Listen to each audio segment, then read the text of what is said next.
It is the F.E.E.D Facebook family, Faces of Epilepsy family. Welcome back to all of those that are guests on the show. Actually, we have a guest on the show. Every time we go live, I am a little like, oh my God, we're going live. But I just want to welcome everybody back today to the F.E.E.D.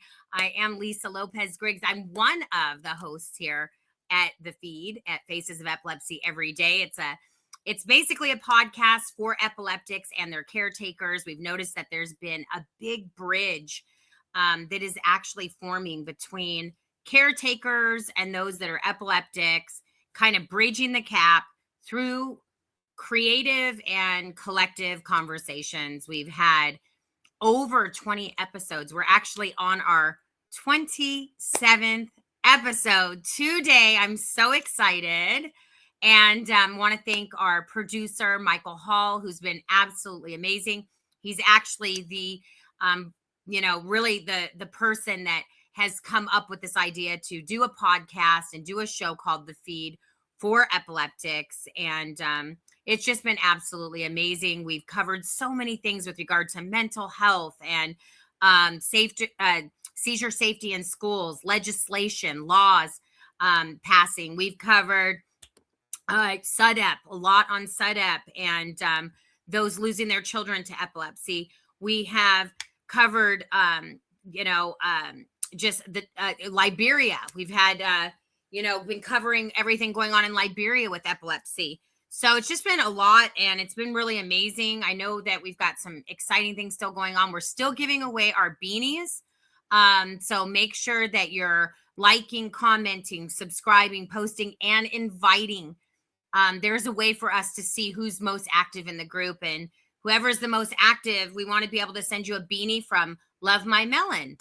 We still have a few left, and it's free. There's no cost to you for shipping or anything like that. We're going to get that mailed out to you as we see that, you're really involved in the community and what we're doing here. And we've grown by so many. We're approaching 1,600 right now. We grew by another 80 this week. So please make sure that you keep inviting because it's really, really important. We had Purple Day yesterday, and I'm wearing my purple. I think our next guest is wearing her purple. And Purple Day is really, really significant. It's always on the 26th of the month, March. And it's basically just to bring awareness and advocacy to epilepsy. There's over 50 million epileptics in the world, over 3.4 million just in the USA alone. 1 out of 26 people in the USA will be diagnosed with epilepsy sometime in their life, and 1 out of 10 people will have a seizure in their lifetime. Also, epilepsy. There are more people with epilepsy than ALS, Parkinson's, autism, and cerebral palsy combined. But yet there's only a little over $200 million spent in research funding each year for epilepsy research, and there's still no cure for epilepsy. And some of that is attributed to the fact that not enough people are talking about SUDEP, and not enough, unfortunately, death certificates are being written out that epileptics are passing away from SUDEP. And that's why we're not getting as much research dollars with regard to epilepsy. But hopefully we're going to start to see some change in that. Our next guest is actually a huge advocate in the epilepsy community. She's coming to us today live from Indiana. And I'm so excited to have Theresa Letner on today. She actually does a lot of crafting. I hope she's going to share her crafting with us. Yes. And just your story and your journey around epilepsy. I think it's really awesome that we're going live today because I know you've done shows before. Yeah. And, this isn't, you're not new to this. You're not green, in other words, right? Right. A little bit, right? So, Theresa, thank you so much for joining us today. I know that you got in our Faces of Epilepsy group recently, Mhm. and I don't even know. How did you find Faces of Epilepsy, the group? Let's start there, and then we'll kind of Start get together. Okay. I was because I started the doing the digital creator thing. So when I started going through groups, yours popped up, and I looked it up. It's in my due diligence, as you can say, and I wanted to become a part of that. So that's why I signed up, and I may not always do the whole sharing thing very well because I have RA as well. Oh, yes, I know what that is. And Yep.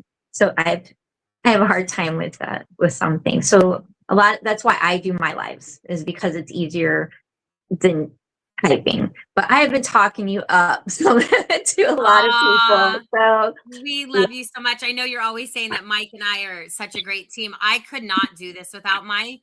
I would not do this without Mike. I may go live just on my own, but I would never try to pull off a podcast or a show or having guests and editing and just all the work that goes in behind the scenes to put something like this together. But we are starting to get some traction, and it seems like we are starting to get a lot of noticeability. I was on the phone yesterday with a group of Purple Warriors, and a few of them that have passed laws in the state of Texas and New Jersey, and also have helped pass laws in other states.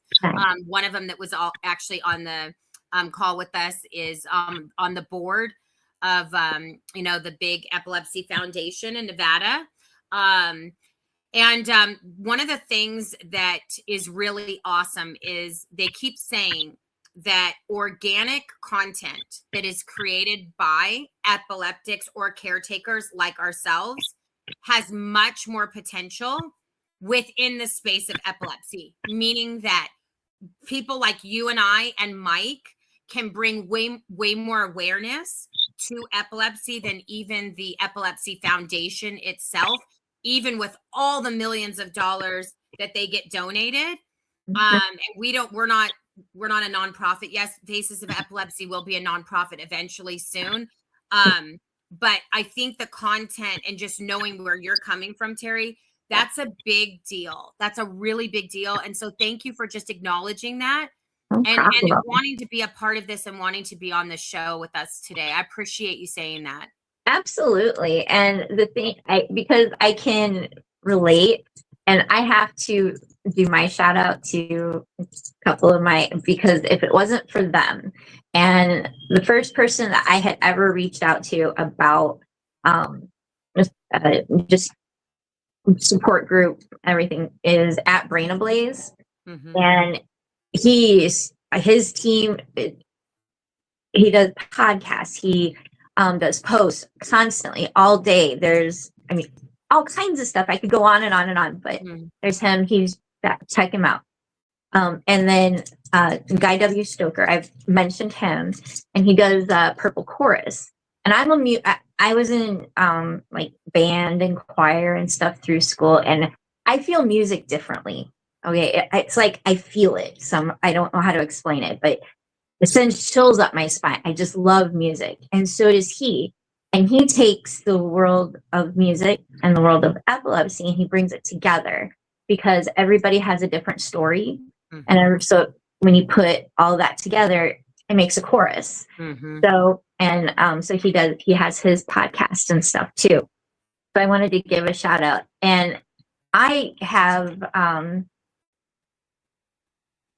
I feel the same way about us. Just everyday people getting together because I don't advocate for any specific foundation because I believe that they all do wonderful things, but there's not enough awareness for epilepsy. There's not enough education.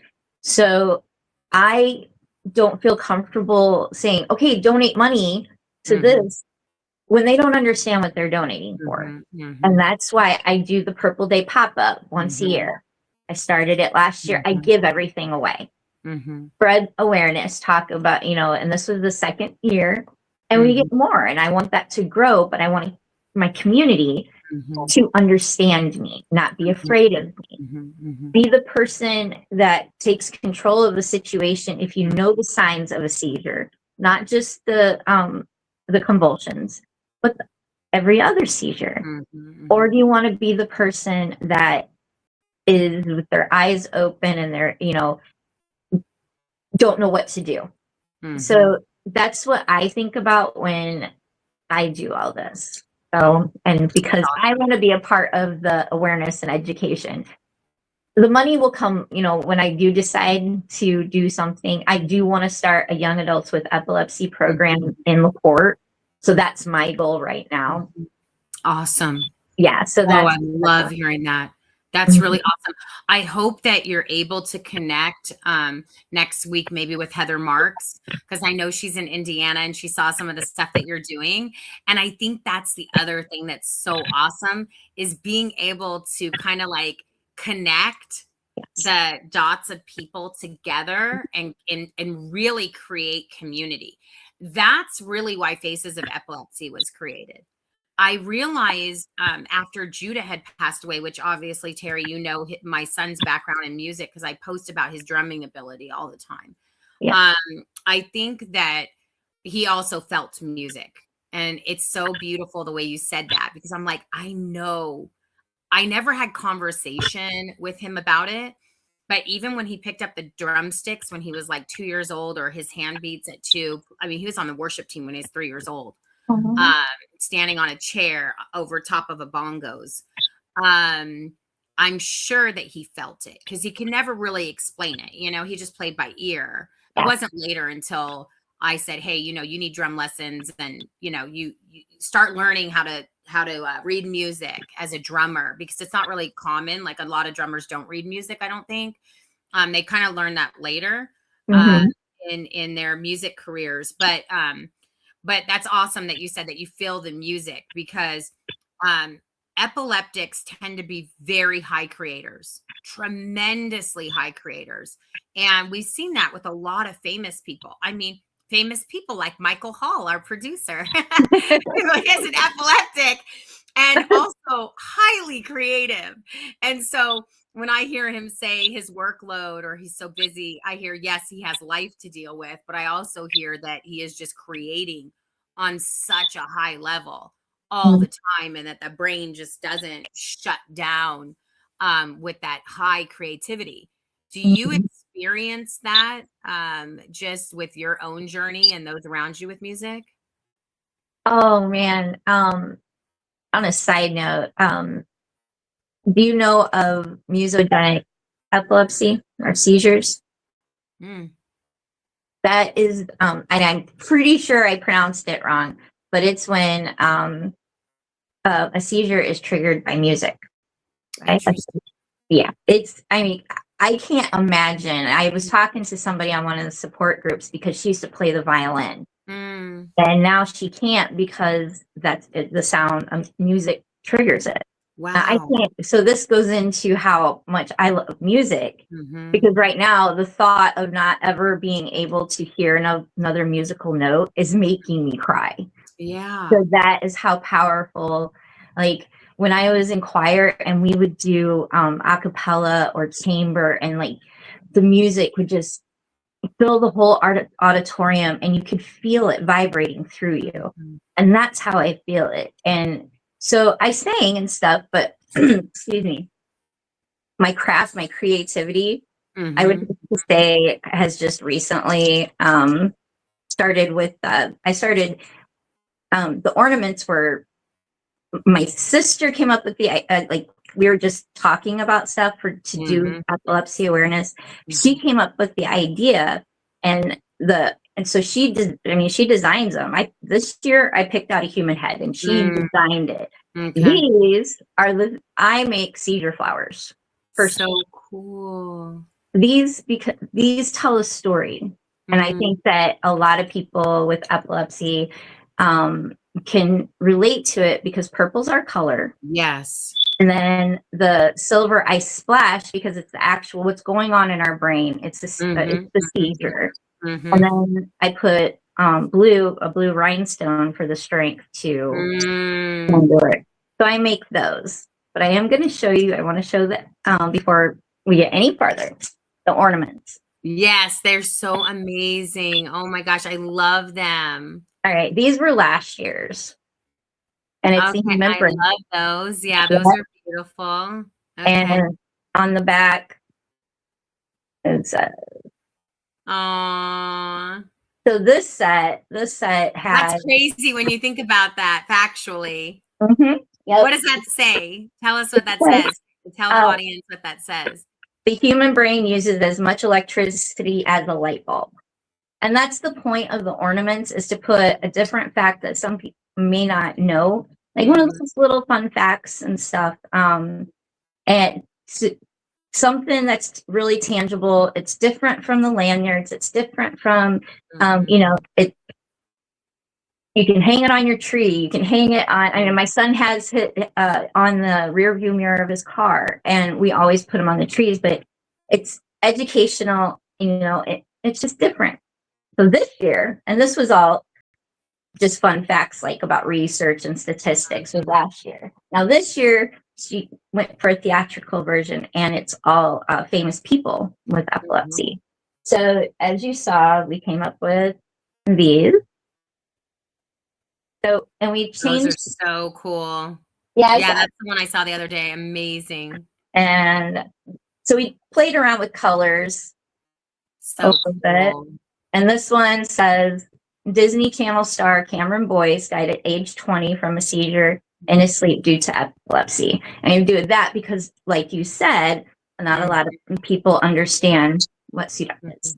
Yeah. So you can draw I try to draw people in before I use, like, people are so used to grand mal seizures, but then they change the name. So then so to me, it feels like terminology is a barrier. Right. And so that's what I tried to do. And then we have this one, and it says, actress Melanie Griffith suffers from stress-induced seizures. So we have that one too. And I didn't know that. That's an interesting fact. Didn't know that. Yep. And Lewis Carroll, the author of Alice in Wonderland, he was, let me read it right off the thing. Yeah, because there's a lot of famous people with epilepsy that are very high creators. Yes, they're musicians, they're writers, they're producers. They're very, very creative. Yes, and that's the whole thing. If I can bring that into these somehow and get people interested, then people know how to more things to talk about. So like, hey, okay, and the foundations, they're celebrity speakers and stuff.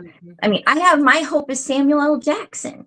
I want him to, I would love him to, and I think we all have somebody that we would love, to speak. But right now, until that help, we need to be our voices and show people. I mean, who would have known that Cameron Boyce was, had passed away from? Yeah. I don't know how to pronounce. I ever pronounce it right. SUDEP. Yeah, and he had passed away of SUDEP, and he was living alone. Oh, so he was found by his family. Yeah, but he was living alone, and he passed away of SUDEP. Yeah, there's more and more people too that don't want to live alone, having epilepsy. A lot of people do not want to have a seizure by themselves. Can never understand why neurologists are not okay with saying that epileptics need and require 24-hour care. Well, personally, as a single mom, I believe all epileptics, if they want it, and their parents want it, they should be able to have 24-hour care, especially the children. I agree 100%. It's weird how the tables turn, and that's my dog. He's getting mad at me. Okay. He has separation issues. It's okay. But I live with my son. Okay, I was a single mom.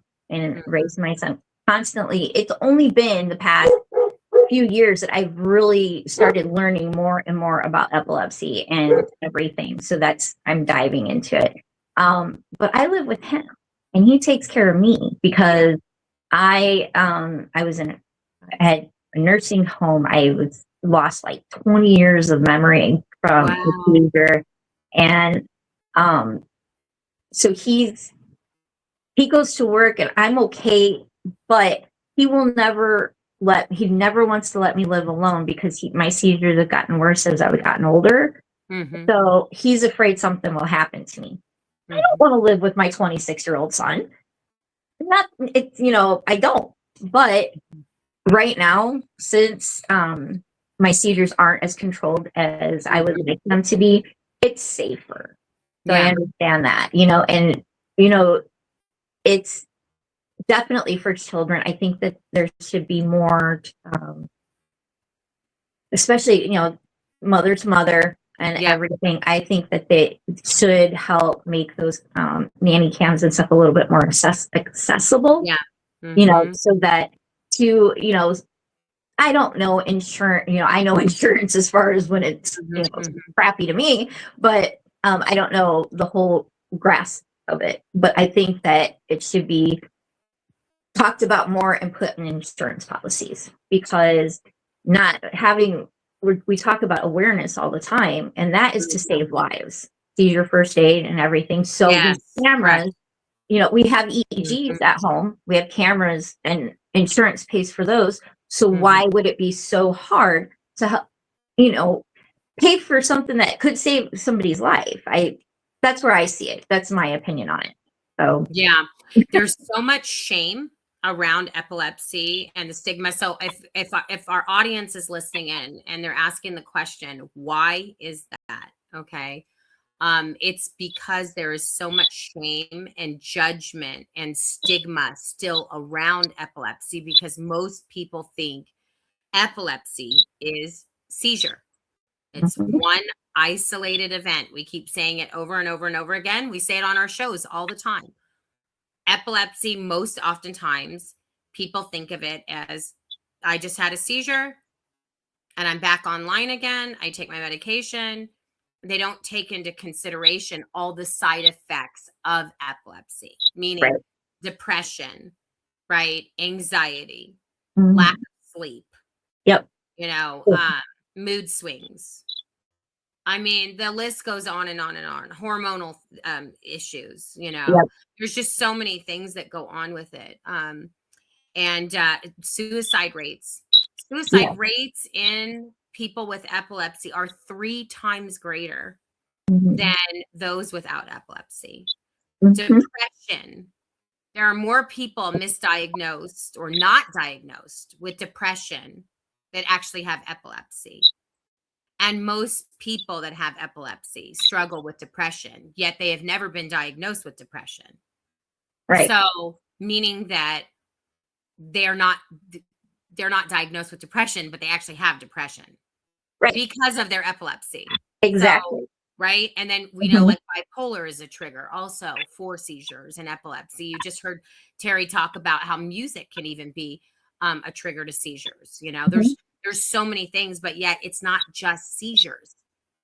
No. It's the fact that you guys are living with a chronic illness every single day Mhm. that potentially, when you look at the numbers, because Mike's pulled them up before, comparable to like diabetes, right? Like we know heart disease obviously is number one thing that people can die from right now that's medically documented.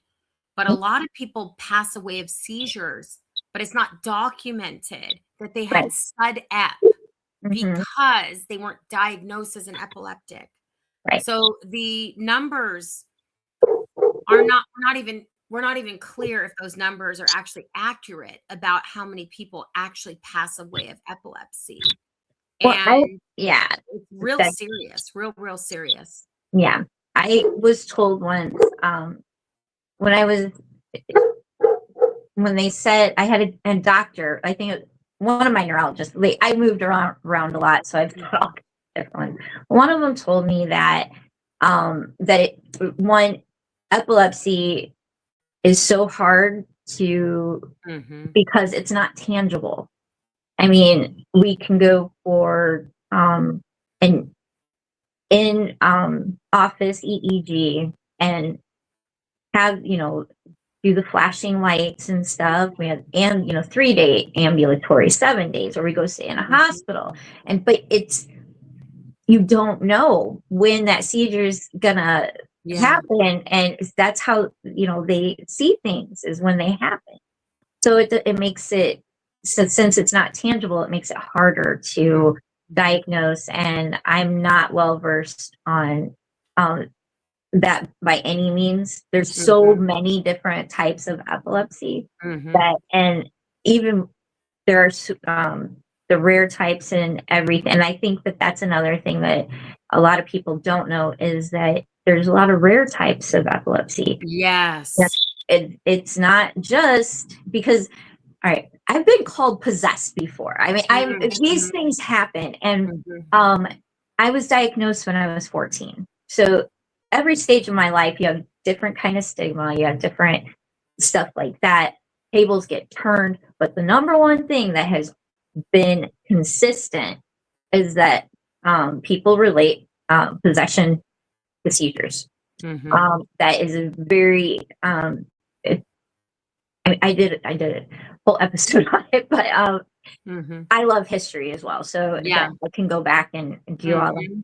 But that's something that a lot of people don't understand, is that that's part of the stigma.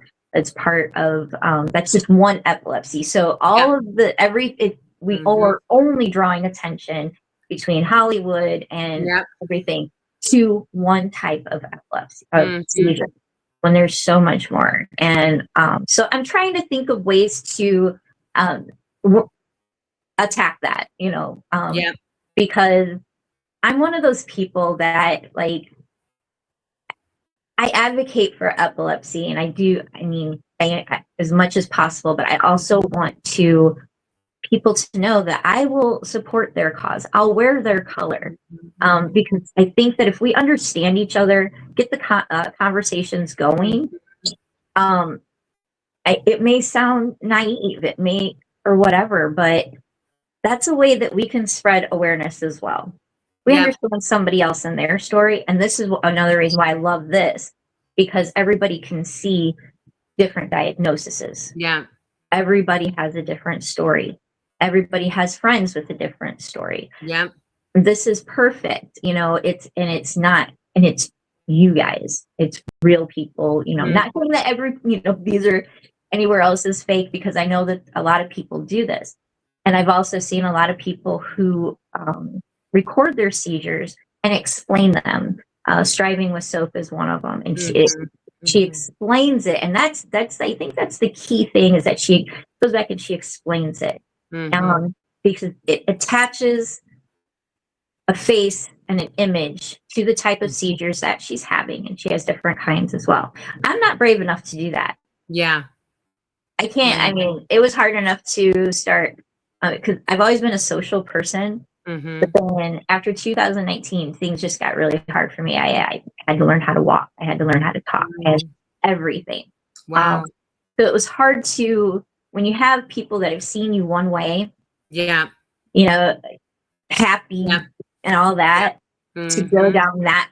The depression, the isolation, and everything. And I do have, I can't take antidepressants because they trigger my seizures, all that stuff. So hormones, sack. I can't. So I ride the roller coaster of emotions. I have to fight that or fight a seizure. I'd rather fight the emotions, even if I seclude myself and cut everybody off for a little while, because I can be mean, and I don't want to be mean to anybody. So I know what's coming, and I can't tell when my seizures are going to happen always, but I can tell when I'm going to, like, have word vomit or something, and I'm going to hurt somebody's feelings. So once I understood that about myself, and being self-aware of Mm-hmm. these kind of things about, everything really helps. And you have probably noticed that some people are like, they're so quiet because they don't want, they're afraid for whatever reason, Oh, but they yeah. follow along Mm-hmm. on support groups and stuff. And Mm-hmm. I'll get a message. I'll say something and then I'll get a message. Like, really, Yes. that's, so Yep. we got to just keep it going. Keep And going. Yep. all of these wonderful little things that are starting, we build them up, just build them Yeah. up. And that's why I really am trying to get you guys going. And also, my sister, because I give stuff away. Yes, But my I noticed.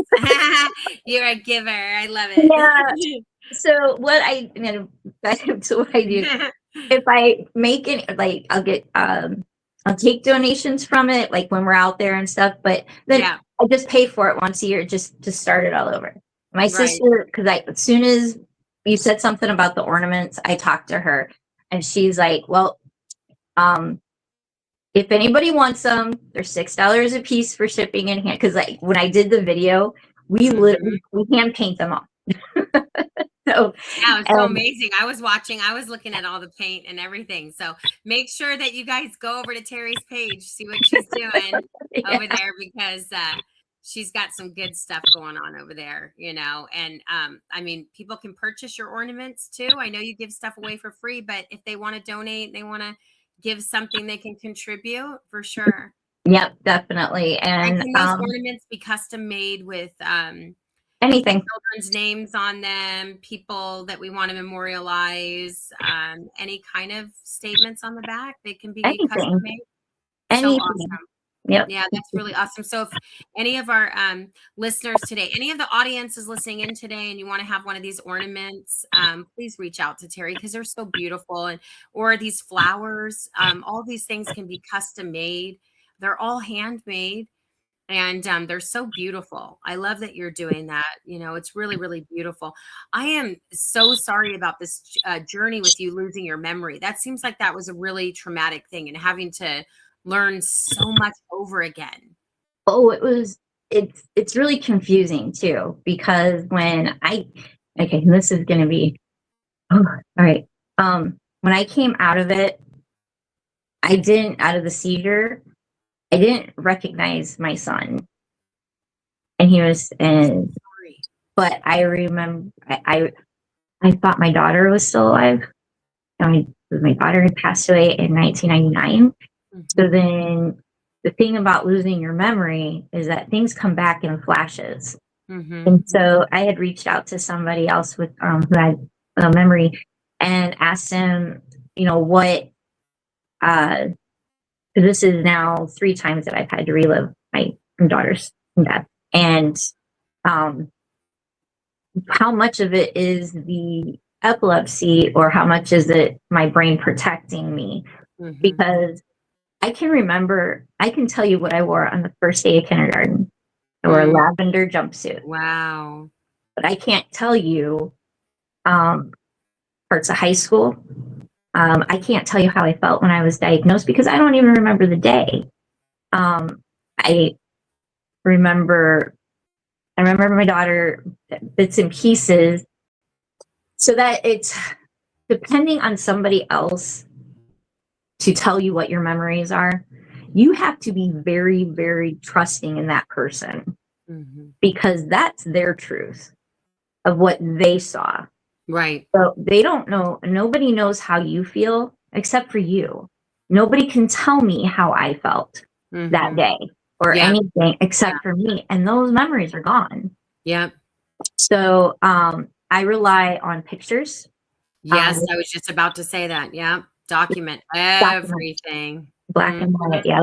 So, Mhm. and like she was only 14 months old when she passed away, so there's not a lot of pictures. So everything I have, I Mm. cherish. And then I started writing more and more down and starting like voice recordings of stuff Mhm. because um 'cause my hands hurt something awful sometimes. Yeah. So that, I always encourage people to keep a seizure journal not just because Good. of the seizures, Right. your memories. Keep a journal because Yeah. you never know if that seizure is going to happen where you lose your memory. That way you can go back and you can trust what you wrote yourself. You know that that is what you felt at that moment, at that time. That is probably one of the biggest pieces of advice that I can give somebody, because your memories are your own. And you experience them in your own way. And it's really hard when you see people that you've known, you've known most of your life, and you can't remember them. Or if you had like one person, I remembered them, but we had a bad falling out. I didn't remember that. So I'm like, oh, you don't think we're best friends still or something like that. Very embarrassing. So it wants to, when you lose your memory like that, you want to stay isolated, because with most people with epilepsy, it's just so hit and miss with everything. Because I can walk out that door right now and I can have a seizure, hit my head, so many, all the things that can happen. Yep. I mean, it happened. The last seizure I had was like a month or so ago, and my glasses went into my nose, and I have 3 compression fractures in my spine that I didn't know about. Were those from accident? From seizures. From seizures. Wow. Yeah, I found that out. Yeah, it was from seizures, and it was so much of because the from RA, the seizure itself, meaning having a seizure and then you got injured while having the seizure. Wow. Yeah, and those don't go away. They heal and then they refracture. So my rheumatologist started me on Forteo to help my bone mass and everything, along with my RA medicine. And because I looked into compression fractures, because the next thing I knew was like, oh great, I'm gonna fall and I'm gonna be paralyzed, something that, because it's right in between my shoulder blades. Wow. So there's a lot of kind of scary sometimes. Yeah. So are you still in pain because of that, Terry? Yeah. Wow. Yeah. I've had to have and I've had both of my, in the past 18 months, I've had both of my knees replaced, both of my hips replaced, and April 15th they're going back in my left knee to redo it because it wasn't healing right, and it's jiggly. I got to ask you a question, just because we're live, and for those have stayed with us this long, 40 minutes now. I know Mike's in the background still, and we're going to bring this thing to a close, but I got to ask you this question because that's a lot. I mean, what you just said, with the hip replacements and the knee replacements and the back injuries and the memory loss. I mean, this is really, really heavy loaded stuff here. Okay. This is no cakewalk, and this is no walk in the park. You have obviously faced some very, very serious trials and tribulations. Yeah, but how the heck are you still going? Because we just kind of skirted over the whole, 3 times greater chance of suicide, depression underdiagnosed with regard to epilepsy. How are you doing it? How do you continue to go and move on and advocate for others that are still living? That's what I want to know. Well, the thing is that I have days where I curl up in a ball. I have when it's bad, it's bad. I mean, it is to where there's a few people in my life that that know when I get there that I need help, like emotionally. I need that nudge to where saying, no, Terry, you got that, but they have to physically be there, because I won't. And I'll just crawl, I'll cry in bed. But when I like making people happy. And so that helps me be happy. When one of the lives I did, I gave a man a flower and his eyes got so big and he was so happy. So I give stuff away. It makes him happy. It gives me something to look forward to. I volunteer at the shelter in town. It gives me something to look forward to because I can't work. My son, and I have the absolute, my niece and nephew, my dog. I mean, I tell people when they're sad, look for something beautiful, a little something beautiful every day, and hold on to that. Yeah. Something new every day. Yeah. Hard for me to take my own advice, but it's the truth. That's really, yeah. So I just have to, I push through because if I'm advocating for peace in people, for them to accept themselves, if I don't do it, I'm a firm believer in leading by example. If I give up, then what does that tell them? Yeah, definitely. Oh my gosh, you're so strong. Like, you're such a warrior, like such a warrior. And I'm glad that you have a good support system around you. You know, everyone needs that. And again, I mean, that's why Faces of Epilepsy was created. It was created for safe space and community because I saw the shame and the stigma around epilepsy when I started looking at the facts and the numbers and the research dollars comparable to what's being spent in Alzheimer's and dementia. We're talking $4 billion a year in research, right? Versus, 200 million or a little over 240 million in epilepsy. And I'm like, the disparity is a human injustice. It literally is a human injustice. So I was like, this is a societal burden. That's what it is. When you look at it, you go, this is craziness. It almost doesn't make sense. So I'm so grateful that you were able to join us today. You worked your schedule around. Oh, I don't have a schedule. Well, you worked with us today. You worked with Mike, myself, and we're just so grateful that you were able to join us today. And we definitely want to have you back. And I definitely would love to have you as a moderator, in Faces of Epilepsy. I think you have so much to contribute and you have such an incredible story. And I think if there are people in Faces of Epilepsy and other groups that want to connect with you through music or arts or creative arts or crafting, or any of the advocacy that you're doing in Indiana, Indiana is one of the states that does not have laws right now for safety seizure in the schools. That is a big deal. That means that when children, and we're talking about a lot of children, okay, upwards of 400,000 in our nation that have epilepsy, okay, that are going to school with epilepsy every single day, you guys, that do not get the opportunity to have rescue medication after they have a seizure.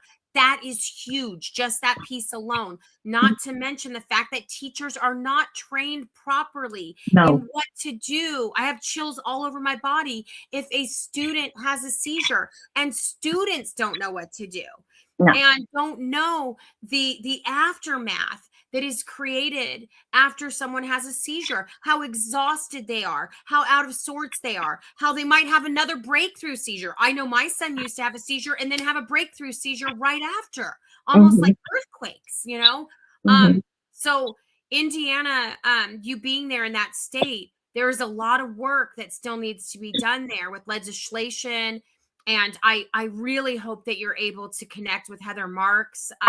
Yeah, we've already talked actually, and I'm going to see an epileptologist in Indy, and she's since she works for IU, she's going to show me around. We're going to get together. So awesome. Oh my gosh, I love it. So I cannot wait for you ladies to take pictures and send them to us. And Mike, I just want to thank you again today for just and I know Terry wants to thank you as well, just for helping us to get Faces of Epilepsy out there, the feed out there, these stories out there of just pure warriors, people that are really making a difference in their communities and within the world. Also too, Terry, you're connecting with people, across the pond. This is not just something that is happening in the US. So Why don't you share about that real quick, and then we'll close this out. Okay. Guy W. Stoker, he does the Purple Chorus, and he's on YouTube, and all of his podcasts are on there.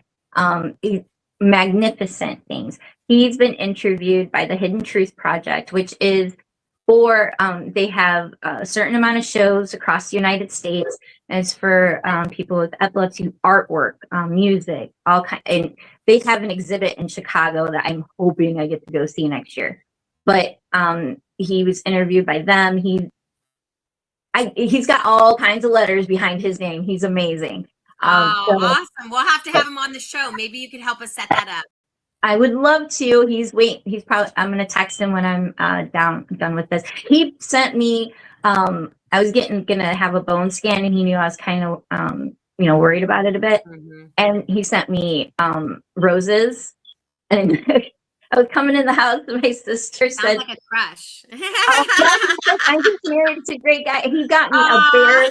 He's just a friend. But he's also got a really good friend then. He's like a brother to you then. He's very special. Yeah. Yes. So yeah. That's awesome. Yep. I'll definitely. Okay, well, we'll make sure that we get that in the chat. Make sure that you post that in the chat too on this live, so that we know where to find him on YouTube, so that we can connect with him as well. Subscribe to his channel and look at all of the stuff that he has going on. All right. Thank you. Okay. Awesome. Loved having you on today, Terry. Thank you, everybody in the Facebook Live and our group Faces of Epilepsy. Don't forget, comment, like, subscribe, invite, and don't forget to be on our Facebook Live tonight. Hang out. Michael Hall, Enrique. I'm sure.